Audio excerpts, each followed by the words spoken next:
야곱이 잠을 잘 때에 돌베개 벤 그것을 하나님께 올려드리는 제단으로 삼았던 것처럼 우리의 삶의 자리가 늘 하나님을 향하고 또 하나님을 바라보면서 예배의 자리, 또 그것이 기쁨과 삶의 충만함이 일어나는 복된 자리가 저와 여러분 가운데에 늘 일어나기를 주님의 이름으로 축원드립니다.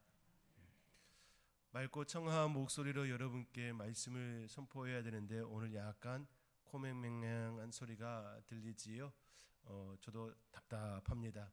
그렇지만 하나님께서 함께하여 주셔서 은혜의 메시지가 선포되어지기를 간절히 소망합니다. 제가 또 여러분들에게 행여나 불편한 마음을 또 드리지 않을까 싶어가지고 또 이제 검사를 했습니다. 자가 검사 진단 키트를 하니까 또 음성이 나와서 또 저는 마음 편하게 여러분들에게 또 섰습니다.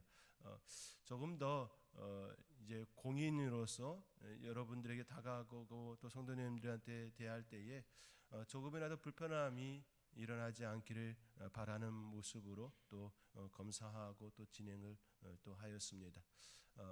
하나님의 은혜가 우리의 삶의 자리에서 더욱더 풍성함으로 나타나고 그곳에서 늘 주님의 이름을 높여드릴 수 있는 저와 여러분이 되어질 수 있기를 간절히 소망합니다. 오늘의 본문의 말씀은 예수님께서 이제 곧 제자들의 곁을 떠날 무렵에 주신 말씀입니다.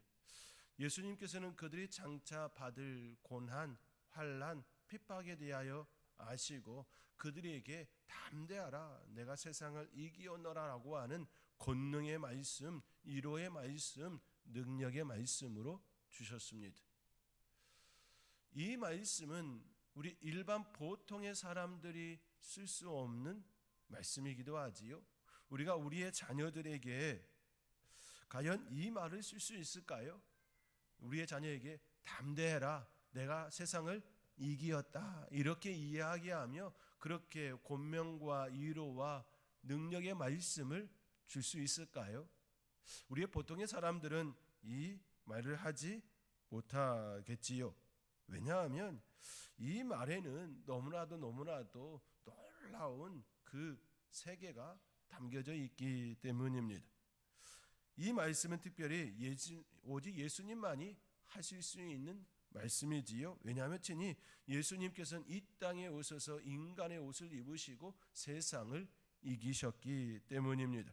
보통의 사람들은 이 말을 잘 사용하지도 않고 또한 사용할 수도 없습니다. 누가 이 말을 사용할 수 있겠습니까? 어느 부모가 자녀에게 내가 세상을 이기었다 말하며 담대하라 이렇게 말할 수 있겠습니까?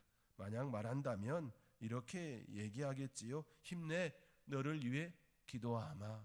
힘내 너와 함께 있으마. 힘내 너 뒤에 내가 있잖니. 이 정도의 메시지는 줄 수 있을 것입니다. 때로는 이 정도의 메시지도 주지 못하는 부모들의 모습들도 일어나지요. 자녀들은 매우 힘들어하는데 보고만 있어야 하는 그 상황에 놓일 때도 있습니다. 그때 할 수 있는 거라곤 그저 가슴 아파하며 기도하며 기다리는 일일 것입니다. 그러나 예수님께서는 우리에게 말씀하십니다. 담대하라 내가 세상을 이기었노라. 환난과 핍박과 어려움 가운데 있는 우리에게 우리 예수님께서 주시는 말씀이십니다. 담대하라 내가 세상을 이기었노라. 육신의 옷을 입으신 예수님께서는 이 세상을 이기셨습니다. 예수님은 어떻게 세상을 이겼는지 함께 생각해 봄으로써 우리가 세상을 이길 수 있는 방법이 무엇인지 또 함께 나누기를 원합니다. 예수님께서 세상을 이기신 것처럼 우리들도 세상을 이기며 삶을 살아갈 수 있는 멋진 인생이 되어지기를 간절히 소망합니다. 우리가 어느 곳을 가고자 할 때에 잘 안내받을 수 있는 지도가 있다면 우리는 목적지까지 아주 편안하게 잘 도착할 수 있을 것입니다. 요즘 내비게이션이 굉장히 잘 되어 있지요. 빠른 길로 안내하고 또 막힌 길이 있으면 막혔다 이야기해주고 또 무료로 갈 수 있는 길, 또 고속도로로 갈 수 있는 길 이렇게 다양하게 우리에게 안내해 줍니다. 그래야 목적지까지 반드시 도착할 수 있도록 안내해 주는 것이지요. 이와 마찬가지로 우리의 삶의 지도가 있다면 그 안내를 따라 우리는 매우 멋지게 잘 살아갈 수 있을 것입니다.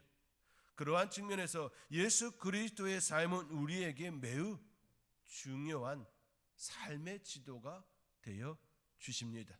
그 예수님께서 어떻게 삶을 사시고 또 세상을 이겼는지 그 길 안내를 따라 저와 여러분들도 세상에서 이기며 승리하는 복된 삶이 되어질 수 있기를 주님의 이름으로 권면드립니다. 첫째로 예수님께서는 3년의 공생애를 위하여 30년을 준비하셨습니다. 예수님의 30년의 삶은 우리에게 잘 드러나 있지 않습니다. 우리에게 드러난 시간은 어린 시절 조금과 3년의 공생의 시간입니다. 그러나 우리가 깊이 생각해야 할 점은 그 공생의 시간을 보내기 위하여 우리 예수님은 30년의 삶을 사셨다라는 것이지요. 30년의 삶에서 하나님의 아들로서 권위와 기적을 충분히 나타낼 수 있음에도 불구하고 그렇게 삶을 살지 않으셨습니다. 보통의 사람들처럼 똑같은 모습으로 생존과 가족을 위하여 삶을 살았습니다. 아버지 요셉을 이어 목수의 일을 하시며 예부세에게는 거의 이름을 알리지 아니하시고 삶을 살아냈습니다. 아버지 요셉이 죽은 이후에는 가족을 부양하기 위하여 책임을 다하는 그런 삶도 사셨습니다. 그렇다고 우리 예수님의 그 30년의 삶을 실패한 인생이라, 실패한 삶이라 말할 수 있을까요? 결코 그렇지 않습니다. 왜냐하면 그 시간은 하나님의 때를 기다리는 시간이었기 때문입니다. 하나님께서 바라시고 원하시는 그 일을 감당하기 위하여 준비하시고 기다리는 시간이었기 때문입니다. 만약에 내가 하나님께서 원하시고 바라시는 그 일을 위하여 내가 준비하는 이 시간에 대하여 시간 낭비다, 허송세월이다 라는 마음을 행여나 조금이라도 갖는다면 이미 나는 실패한 인생일 겁니다. 왜냐하면 자기 인생에 대하여 그렇게 접근하고 평가하고 있기 때문이지요. 하나님께서 바라시고 원하시는 그 일을 이루기 위하여 준비하는 그 시간은 실패의 시간도, 시간 낭비의 시간도, 허송세월도 아닙니다. 나를 단단하게 하고 또 하나님께서 바라시고 원하시는 일을 잘 감당할 수 있도록 준비하는 축복의 시간입니다. 우리는 그 시간에 대하여 바른 눈을 가지고 바라볼 필요가 있는 것이지요. 하나님의 때를 기다린다는 것은 순종과 순응이 반드시 있어야 합니다. 순종과 순응은 힘이 없어서 하는 것이 아닙니다. 때가 아니기 때문에 그 자리를 그렇게 감당하고 있는 것이지요. 오히려 순종과 순응의 삶을 산다는 것은 그 삶을 유지할 수 있다는 힘이 있음을 의미합니다. 내가 할 수 있음에도 하지 않는 것, 이것은 결코 쉬운 일이 아닙니다. 한 로마 군인이 진격해 갈릴리 사람을 죽인 일이 있었습니다. 그때 정군에는 대장의 부재 시 절대 공격해서는 안 된다는 명령이 내려진 상태였습니다. 결국 그 군인은 유죄 판결을 받았습니다. 그의 행동은 물론 용감한 일이었습니다. 그러나 그것은 규율을 반하는 행동이었을 뿐만 아니라 자칫 가장 해로운 결과를 가져올 수 있었습니다. 그렇지요? 기다릴 줄 아는, 순응할 줄 아는 힘이 있는 사람이 되어야 하는 것이지요. 분명히 예수님께서도 세상으로부터 그러한 유혹을 받았을 것입니다. 그러한 미혹을 받았을 것입니다. 그것도 여러 차례 수없이 많이 있었을 것입니다. 왜냐하면 사탄은 끊임없이 해방하는 자이기 때문입니다. 사탄은 끊임없이 예수님께 다가와 그에게 유혹하고 또 미혹했을 것입니다. 어떻게든 넘어뜨리려 하기 때문이지요. 이러한 모습은 아이들의 놀이에서도 쉽게 찾아볼 수 있습니다. 우리의 전통 놀이 중에 오징어 게임이 있지요. 작년에 넷플릭스에서 방영되어 전 세계적으로 히트를 친 작품이기도 합니다. 오징어 게임을 할 때 방어자와 공격자 사이에 팽배한 기싸움이 일어납니다. 그때 손을 살짝 내밀며 상대방과 밀당을 합니다. 그 밀당에 넘어가 손을 뻗는 순간 아웃되기도 하지요.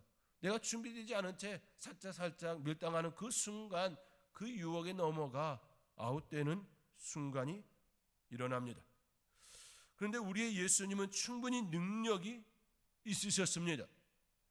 사단이 그에게 유혹하고 미혹으로 다가온다 할지라도 충분히 이겨낼 수 있는 권능과 힘도 있으셨습니다. 그러나 그렇게 하지 않으셨습니다. 예수님은 그 싸움에 말리지 않으셨습니다. 그로 인해 소탐 대실할 수 있기 때문인 것이지요.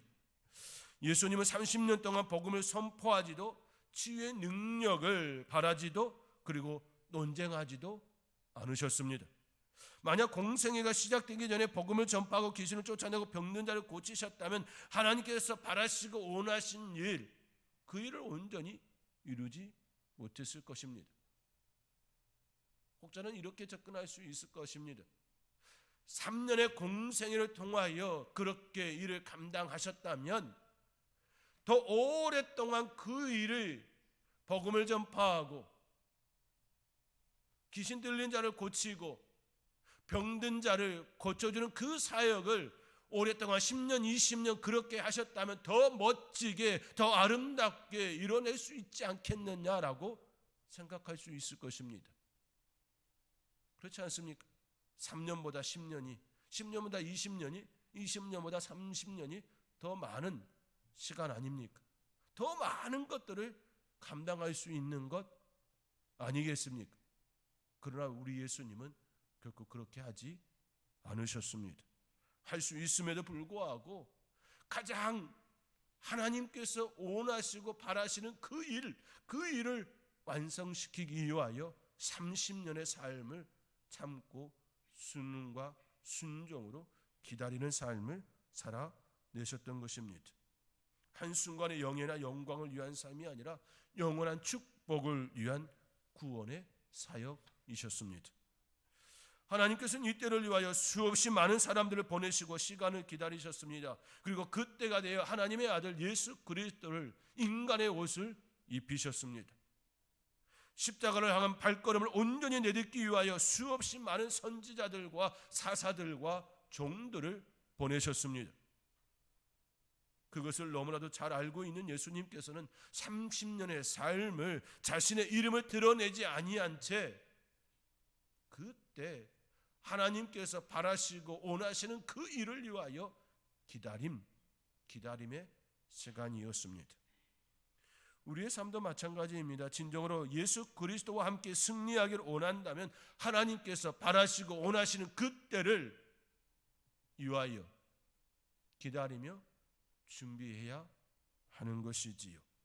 그 시간은 때로 지루하고 따분하고 괴로운 시간이 될 수도 있습니다.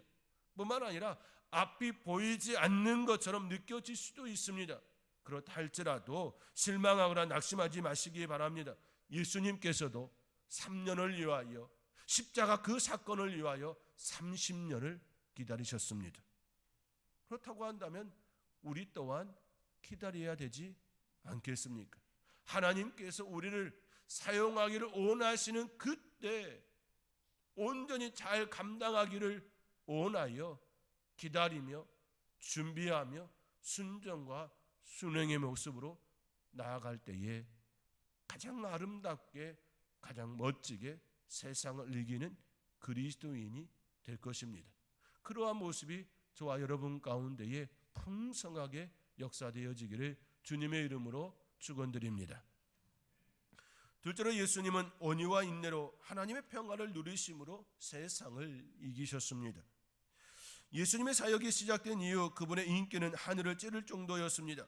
예수님의 따스한 치유의 손길은 사방에서 많은 무리들을 그에게 몰려오게 하였습니다.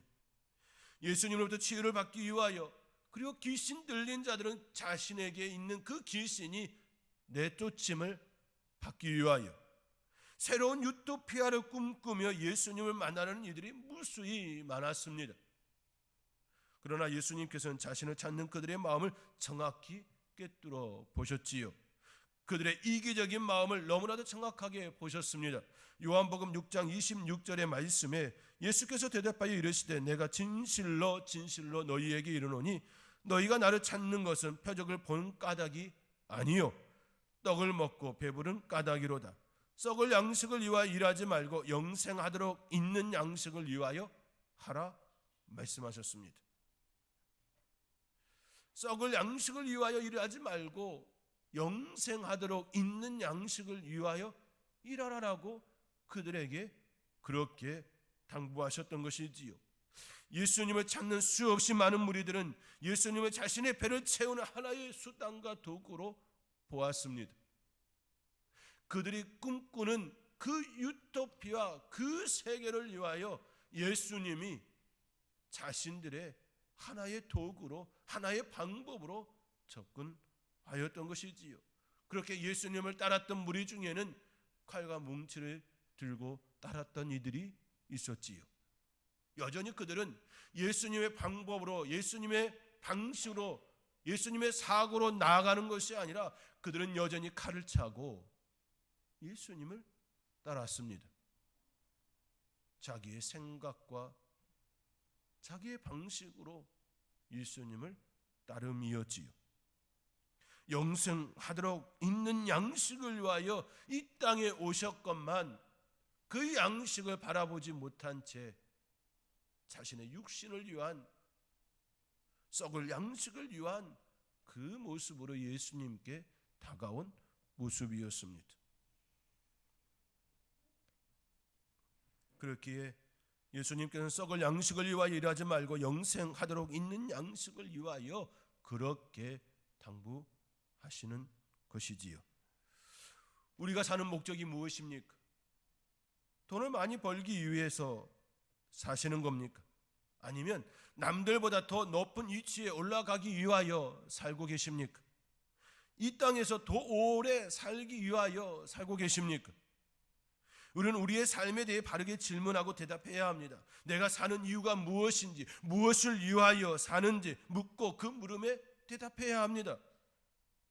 모르고 사는 것도 잘못이지만 질문하지 않고 사는 것,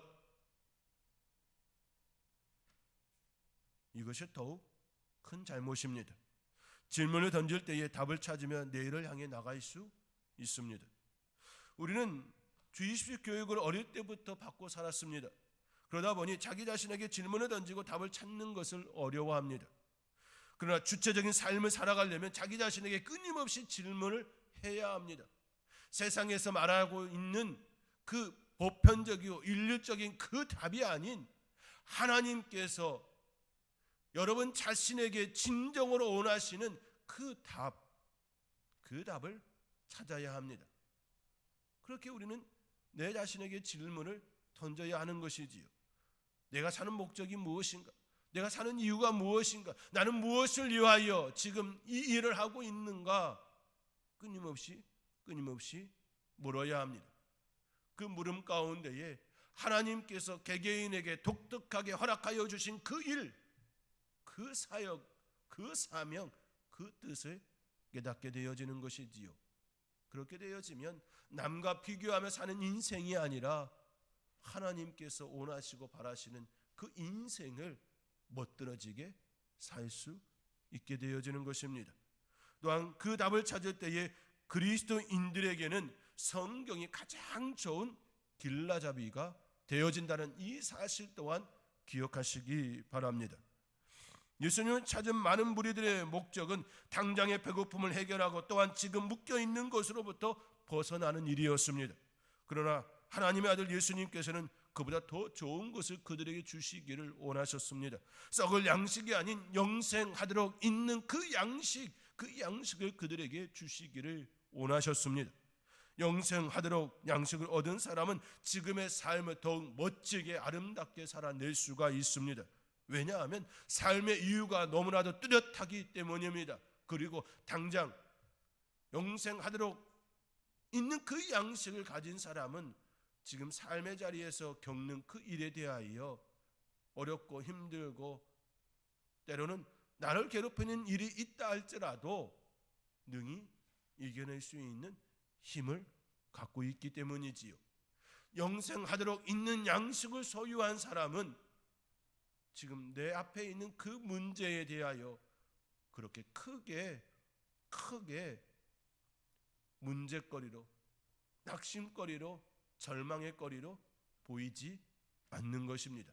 왜냐하면 그 너머 우리 하나님께서 역사하여 주시는 그 은혜를 너무나도 잘 알고 있기 때문입니다. 우리는 그 모습을 예수님에게서 찾을 수 있습니다. 예수님께서는 이 땅에 오신 목적을 기억하고 계셨습니다. 당장 그 많은 무리들의 한호 소리에 흔들리지 않으셨습니다. 군중들 속에서도 침착함을 잊지 않으셨습니다. 예수님께서는 어떤 상황 속에서 흔들리지 않고 하나님께서 바라시고 원하시는 그 사역을 위하여 한 걸음 한 걸음 발을 내디뎠습니다. 하나님께서 주시는 그 평안으로 그 일을 감당할 수 있었습니다. 차가운 밤 공기 속에서도 기도로 마음을 새롭게 하시며 하나님과의 교제 속에서 새로운 나를 위하여 발걸음을 내디딜 수 있었습니다. 많은 무리들이 모인 그곳에 계속 머물러 있는 것이 아니라 밤 공기, 차가운 그 공간 속에서 하나님과의 친밀한 시간을 가지며 또 새로운 곳으로 발걸음을 내디딜 수 있었던 것입니다. 하나님께서 주시는 그 평안을 가진 예수님께서는 온유와 인내로 그 일을 감당하셨습니다. 온유와 인내로 무리들을 가르치셨습니다. 그들에게 하나님의 나라를 보여주셨습니다. 그리고 세상이 예수님을 핍박하고 고통의 자리로 안내할 때도 온유함을 잊지 않으셨습니다. 비방과 중상이 주님께 쏟아졌을 때에도 인내하셨습니다. 그리고 이 땅에 오신 목적대로 십자가를 담당하셨습니다. 이것이 바로 우리 예수님께서 세상을 이기신 방법이셨습니다. 우리의 삶도 이래야 합니다. 온유와 인내로서 세상을 이겨야 합니다. 세상이 나를 비방하고 중상하고 어지럽게 할 때에도 우리의 마음은 하나님께서 주신 평안으로 가득 채워 있어야 합니다. 하나님과 교제 가운데에, 친밀함 가운데에 그 평안함으로 세상이 나를 비방과 중상과 어지럽게 한다 할지라도 내 마음은 거기에 휩쓸리지 아니하는 평안함 가운데에 한 걸음 한 걸음 우리 예수님께서 발걸음을 옮기셨던 것처럼 우리의 발걸음을 옮길 수 있어야 합니다. 이것이 바로 우리 예수님께서 세상을 이기신 방법이셨습니다. 셋째로 예수님께서는 세상 권세와 욕심을 완전히 배제하심으로 세상을 이기셨습니다. 예수님의 승리는 삶의 방향과 목표가 이타적이라는 점에서 세상을 이기셨습니다. 세상 사람들은 일반적으로 이렇게 말하지요. 이것을 통해 우리에게 떨어지는 유익이 무엇이냐?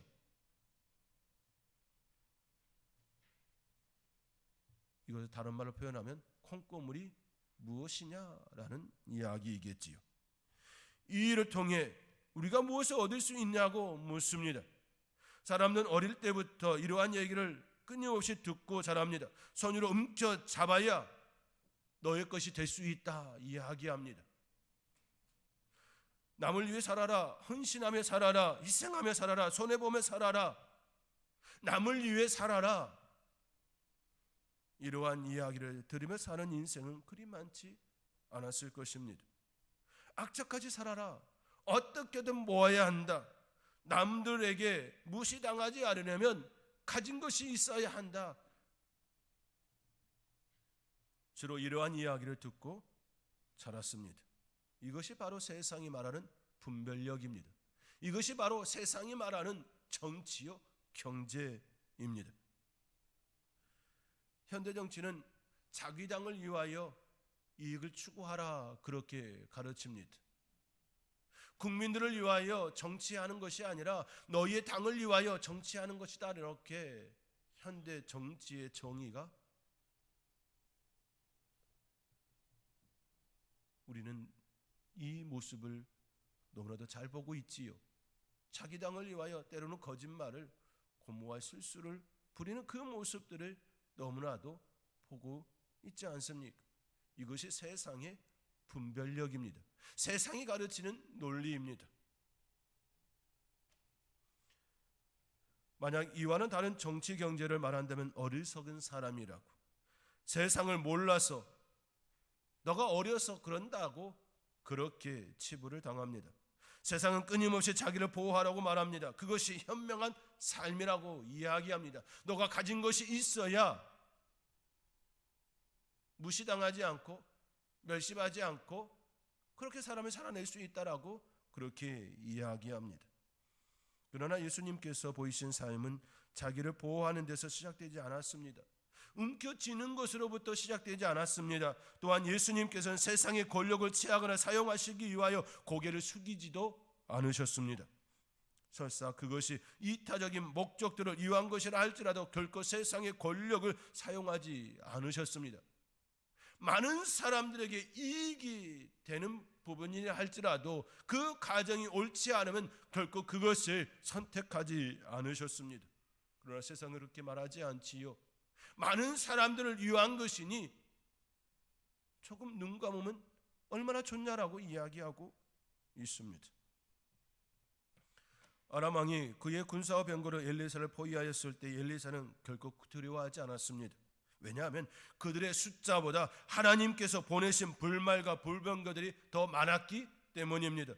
그러나 예수님께서는 이러한 권세를 행하실 수 있음에도 불구하고 엘리사와 같이 하지 않으셨습니다. 마귀에게 시험 받을 때도 권능으로 하지 않으셨습니다. 오직 하나님의 말씀으로 승리하셨습니다.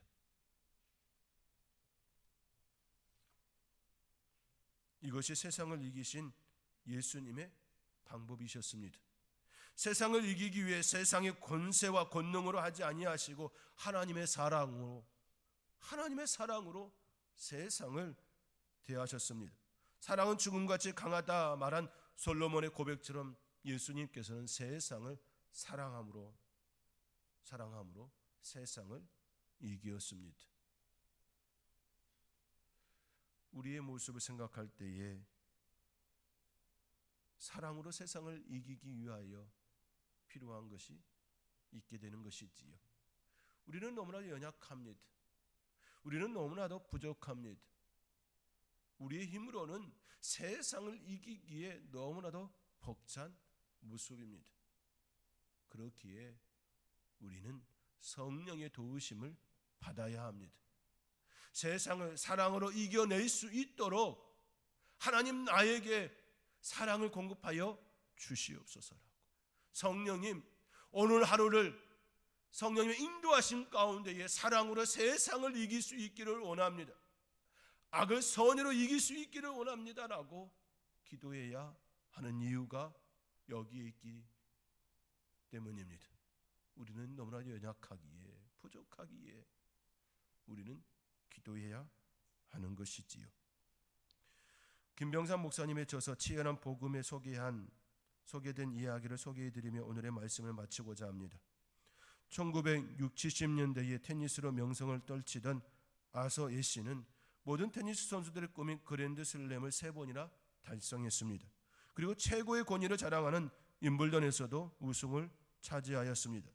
그렇게 승승장구를 거듭하던 아서 애쉬가 갑작스러운 심장마비로 쓰러져 2번이나 수술을 받아야 했습니다. 그리고 불행하게도 수술 과정에서 이루어진 수혈로 에이즈에 감염되어 1993년 그의 나이 50세의 세상을 떠나고 말았습니다. 그가 에이즈에 걸린 것이 알려졌을 때 전 세계 팬들이 그를 응원하는 편지를 보냈습니다. 그중 한 팬이 그에게 묻습니다. 하나님은 왜 당신에게 그같이 나쁜 병에 걸리게 했을까요? 아서 애쉬가 에이즈와 심장병도 하나님의 뜻으로 받아들이겠다라고 고백한 데서 이 팬이 그렇게 묻는 것이었습니다. 아서 애쉬는 신실한 기독교인이었습니다. 그래서 에이즈와 심장병도 하나님의 뜻으로 받아들이겠다라고 고백한 것입니다. 이 고백에 대하여 한 팬이 하나님은 왜 당신에게 그같이 나쁜 병에 걸리게 했습니까? 라고 묻는 물음이었던 것이지요. 이 질문에 아서 애쉬가 이렇게 답했습니다. 전 세계 5천만 명의 어린이들이 테니스를 합니다. 그중 500만 명이 테니스를 정식으로 배웁니다. 그중 50만 명이 직업 선수가 됩니다. 그중 5만 명이 리그전에 참여합니다. 그중 50명이 임블던에 참여할 자격을 얻습니다. 그중 4명이 준결승에 진출하고 그중 2명만이 결승전에 오릅니다. 그렇지요? 그 많은 인원수 중에 2명만이 결승전에 오릅니다. 그리고 임블던 우승컵을 들었을 때 저는 하나님께 왜 접니까? 왜 접니까? 라고 묻지 않았습니다. 인생을 살면서 우리는 수없이 많은 축복을 얻습니다. 하지만 그 어느 누구도 이 축복에 대하여 왜 접니까? 왜 내가 축복을 받아야 합니까? 왜 내가 이 놀라운 축복을 받아야 합니까? 묻지 않습니다. 그렇죠? 그도 그 임블던 우승컵을 들었을 때 왜 접니까? 라고 묻지 않았다라는 것이지요.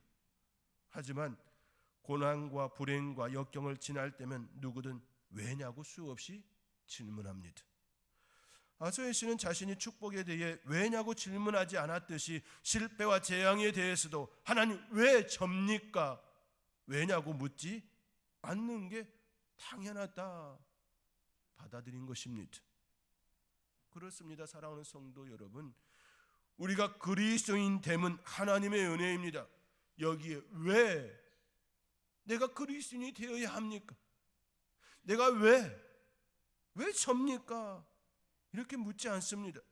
왜냐하면 예수님의 핏값으로 이루어졌음을 우리는 너무나도 잘 알기 때문입니다. 그저 은혜입니다.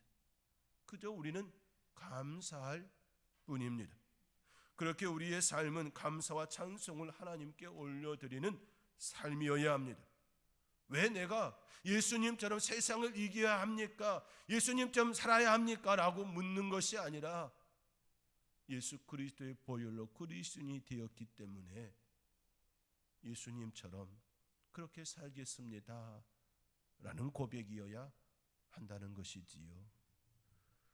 예수님처럼 세상을 이기는 저와 여러분의 삶이 되어줄 수 있기를 주님의 이름으로 축원드립니다.